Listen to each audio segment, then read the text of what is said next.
ABC classes में बहुत बहुत स्वागत है दोस्तों। आइए हम आज फिर सामान्य अध्ययन के इतिहास के प्रैक्टिस सेट में देख लेते हैं प्रश्नोत्तर को। पहला प्रश्न है, मेगस्थनीज की पुस्तक का नाम क्या है? तो इसका नाम इंडिका है। दूसरा प्रश्न है, मेगस्थनीज दूत था, वह किसका था? तो यह सेल्यूकस का दूत था। तीसरा प्रश्न है, अंतिम मौर्य सम्राट कौन था? तो यह बृहद्रथ था। अगला प्रश्न है, किस अभिलेख रुद्रदामन प्रथम की विभिन्न उपलब्धियां वर्णित है? तो यह जूनागढ़ में जो है इस अभिलेख में रुद्रदामन प्रथम की विभिन्न उपलब्धियां वर्णित है। अगला प्रश्न है, निम्नलिखित राजाओं में से किसका जैन धर्म के प्रति भारी झुकाव था?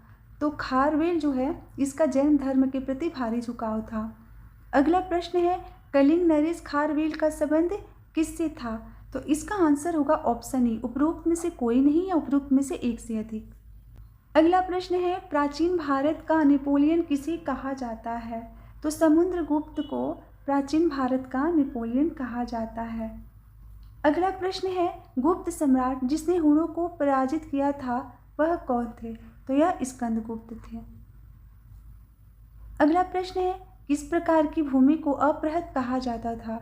तो जो बिना जोती हुई जंगली भूमि थी उसे ही अपृहत कहा जाता था। अगला प्रश्न है, चीनी यात्री सुंगयुन ने भारत की यात्रा कब की थी? तो इसने 515 ईस्वी से 520 में यात्रा की थी, यानी ऑप्शन ए इसका सही आंसर है। अगला प्रश्न है, हर्षवर्धन के शासनकाल में किस चीनी यात्री ने भारत की यात्रा की थी? तो हेनसांग ने हर्षवर्धन के शासनकाल में भारत की यात्रा की थी। अगला प्रश्न है, कल्हड़ की पुस्तक का नाम क्या है? तो इसका नाम राजतरंगिणी है। अगला प्रश्न है, उदंतपुर शिक्षा केंद्र निम्न में से किस राज्य में अवस्थित था? तो यह बिहार में अवस्थित था। अगला प्रश्न है कि कर्नाट वंश का संस्थापक कौन था? तो यह नान्यदेव था।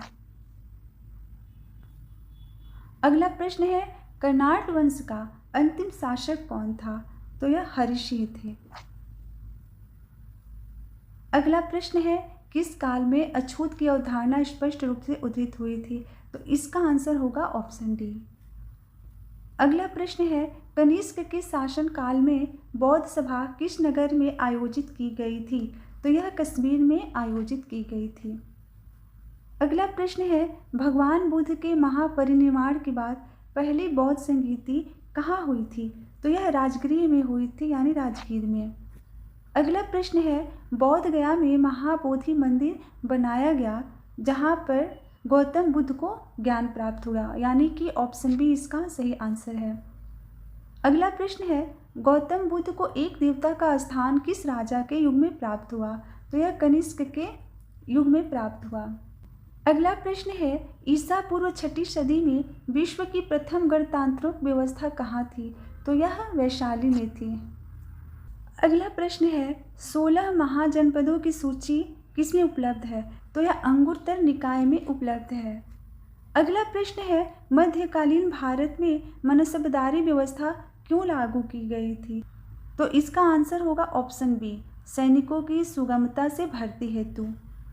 अगला प्रश्न है, प्रथम मगध साम्राज्य का उत्कर्ष किस शताब्दी में हुआ था? तो यह ईसा पूर्व 6वीं शताब्दी में हुआ था।